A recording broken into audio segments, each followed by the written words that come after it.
Teachers अपना online Google test paper बनाते समय अगर कुछ सेटिंग्स को कर लेते हैं तो बच्चे एक से ज्यादा फॉर्म भरना ही नहीं चाहेंगे, क्योंकि आजकल के बच्चे हो गए स्मार्ट। जब तक कि उनके ऑनलाइन टेस्ट पेपर में पूरे मार्क्स नहीं आ जाते वो टेस्ट को अगेन एंड अगेन बार बार वो भरते ही रहते हैं। छोटे से आसान से सेटिंग्स हैं जिन्हें कि आप टेस्ट पेपर बनाते समय ध्यान रखेंगे तो आप होने वाले टेंशन फ्री।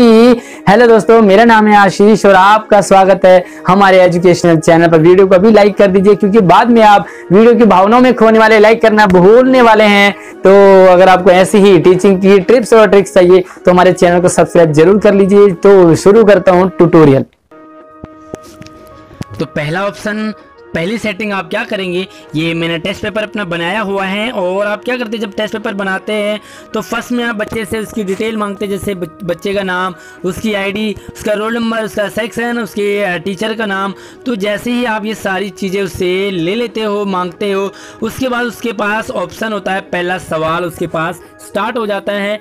अब आपने क्या करना है, पर पहला सवाल जब स्टार्ट होता है तो यहाँ पर आपने बच्चे को एक रोकना है यहाँ पर, यानी कि जब बच्चा पहला ये अपनी डिटेल भर लेगा उसके बाद ही वो पहले सवाल पर प्रवेश करेगा।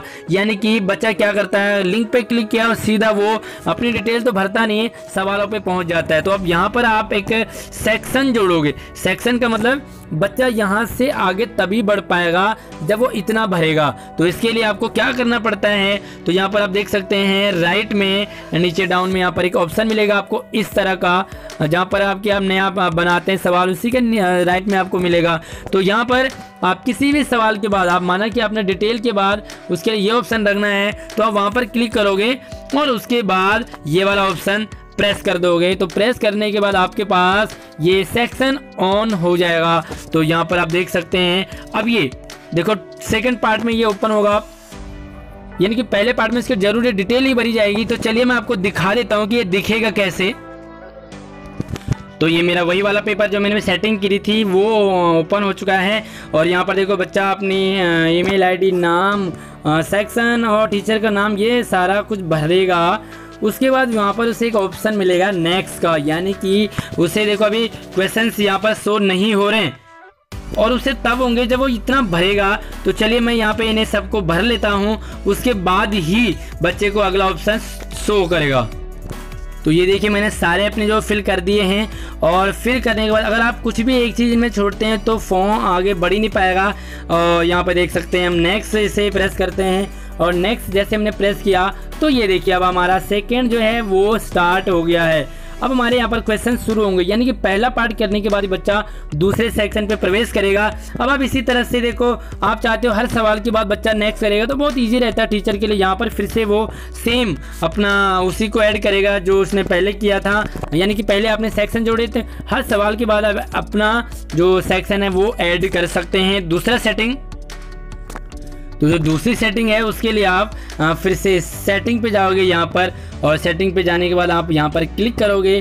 क्लिक करने के बाद आपको एक ऑप्शन मिलेगा सेटिंग का, सेटिंग पर आप क्लिक करोगे और क्लिक करने के बाद जैसे आपके पास ये जनरल जो ऑप्शन मिलता है वहाँ पर आप एक ऑप्शन करोगे यहाँ पर ईमेल, कलेक्ट ईमेल। तो यहाँ पर अभी जो मैंने ये ऑन कर रखा था इसे आप ऑफ करोगे तो बच्चा ईमेल नहीं भर पाएगा। ईमेल भर देंगे आप तो बच्चा बिना ईमेल आईडी के पेपर नहीं दे पाएगा। यहाँ पर बच्चे के पास एक ईमेल आईडी है तो बच्चा एक ही पेपर भर पाएगा और उसके बाद इसे आप सेव कर देंगे। सेव करने के बाद ये दूसरा ऑप्शन है, दूसरा ऑप्शन यानी कि बच्चा ईमेल आईडी उसमें भरेगा। यहाँ पर बच्चों को कुछ दिक्कत जरूर आती है, ईमेल आईडी उनके पास नहीं होते हैं, लेकिन बच्चे के पास उनके घर में किसी न किसी पास ईमेल आईडी होती है। बच्चा फर्स्ट टाइम थोड़ी सी दिक्कत करता है, उसके बाद वो सीख जाता है। उसके बाद फिर से आप तीसरी सेटिंग करेंगे तो तीसरी सेटिंग के लिए फिर से आप उसी सेटिंग पे चले जाएंगे और सेटिंग में जाने के बाद आपके पास एक नया ऑप्शन फिर से खुलेगा। तो यहाँ पर देखें आप, तो चलिए ये जनरल से हैं और उसके बाद यहाँ पर देखो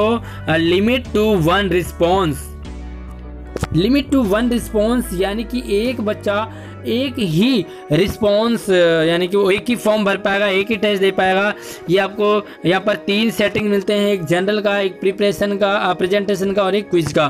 तो ये आप जनरल पे ही जाएंगे, जनरल पे ही आप ईमेल भी सेलेक्ट करेंगे और जनरल पे ही आप 1 लिमिट वाले पे क्लिक कर दोगे। तो यहाँ पर आपने क्लिक कर दिया और फिर से आप जा कर के यहाँ पर सीधा सेव कर दोगे। ध्यान रखें कि हर सेटिंग के बाद, हर चेंज के बाद आपको सेव करना कंपलसरी हो जाता है, वरना वो फिर से वापस आ जाएगा। और ये रहती है आपके लिए 3 सेटिंग। चौथी सेटिंग बहुत इंपॉर्टेंट है, फिर से आप उसी सेटिंग में जाओगे 3 डॉट में, 3 डॉट के बाद आप फिर से सेटिंग में जाओगे। सेटिंग में जाने के बाद आप इस बार जाओगे क्विज में, ये आपका लास्ट वाला ऑप्शन है। फिर से देखो 3 ऑप्शन, पहला जनरल का, दूसरा प्रेजेंटेशन का और तीसरा क्विज का। तो चलिए हम पहले देख लेते हैं कि जो हमने पहले किए थे वो सेव हो चुके हैं। तो यहाँ पर भी 1 लिमिट वाला सेव हो गया है और यहाँ पर ईमेल वाला भी सेव हो गया है। तो अब हमने क्विज पे जाना है, बहुत ही इंपॉर्टेंट ये सेटिंग रहती है। तो क्विज पर हम चले गए। क्विज पर जाने के बाद आपको यहाँ पर मिलेगा एक ऑप्शन रिलीज ग्रेड। तो ये रिलीज ग्रेड का ही पूरा फंक्शन है कि बच्चा दूसरा तीसरा फॉर्म भरता है। जब आप बच्चे को फॉर्म देते हैं, टेस्ट बच्चा करता है, तो यहाँ पर से प्रॉब्लम क्या आती है, जब बच्चा टेस्ट फॉर्म सबमिट करता है तो उसे रिस्पॉन्स दिख जाते हैं, यानी कि बच्चा अपना टेस्ट देख सकता है कि उसने कौन से सही किए कौन से गलत किए हैं। अब आप ये सोचिए कि अगर आपने ये वाला टिक कर रखा है तो बच्चा क्या करेगा, इमीडिएटली आफ्टर ईच सबमिशन, यानी कि बच्चा जो भी टेस्ट देगा उसके बाद उसे तुरंत उसके मार्क्स भी दिखेंगे और उसका स्कोर भी दिखेगा। साथ में बच्चे को ये भी दिखेगा कि उसका सवाल कौन सा सही है कौन सा गलत था। अब ये सोचिए कि बच्चा दूसरा फॉर्म भरता क्यों है, क्योंकि उसे स्कोर दिख जाता है। स्कोर दिख गया उसको, 20 में से उसके 5 आए, 4 आए, 6, 10 आए, तो बच्चा चाहता है 20 में से 20 आए। तो बच्चा क्या करता है, दूसरी बार ट्राई करता है, क्यों ना बच्चे को यहीं रोक लिया जाए। तो सबसे मास्टर सेटिंग जो हम माने वो यही वाली सेटिंग है। आप यहाँ पर कर दो इस वाले पे click, later after manual review, यानी कि बच्चे ने अपना टेस्ट तो सबमिट कर दिया लेकिन उसे तुरंत उसका रिस्पॉन्स नहीं दिखेगा। बच्चे को तब रिस्पॉन्स दिखेगा जब उसे आप यस करोगे। तो अभी आप यस तो करोगे नहीं, यानी कि उसे ईमेल पे ही उसका टेस्ट मिल जाएगा बच्चे को। तो आप इस वाले पे क्लिक कर दोगे, यानी कि इस पे नहीं करना बल्कि इस पे करना, लेटर आफ्टर मैनुअल रिव्यू। तो यहाँ पर अगर आप करते हैं तो सारी जो आपकी मुसीबत वो सारी सॉल्व हो गई है। फिर से उसके बाद आप यहाँ पर देखो सेव का ऑप्शन, सेव पे आप क्लिक कर देंगे तो आपकी ये वाली सेटिंग भी सेव हो गई है। तो आप समझ गए कि सारा फंक्शन बच्चे के टेस्ट के मार्क्स जब उसे दिख जाएंगे तो बच्चा अगला तो करने ही वाला होगा, करेगा ही। यहाँ पर आप वहीं पे रोक दीजिए। उसके बाद आपको देखो यहाँ पर चाहे तो आप बच्चे के 1 लिमिट वाला भी ऑप्शन हटा दीजिए, चाहे तो बच्चे का ईमेल आईडी वाला ऑप्शन भी हटा दीजिए। सारे ऑप्शन आप हटा देंगे बच्चे को, जब उसके आंसर ही नहीं दिखेंगे, नंबर नहीं दिखेंगे, तो बच्चा दूसरा फॉर्म ही नहीं भर पाएगा। कैसी लगी वीडियो हमें जरूर कमेंट करके बताइए। कोई डाउट हो गूगल फॉर्म से रिलेटेड तो हमें कमेंट आप जरूर कर सकते हैं। वीडियो को लाइक कर दीजिए और अपने दोस्तों को भी जरूर शेयर कीजिए।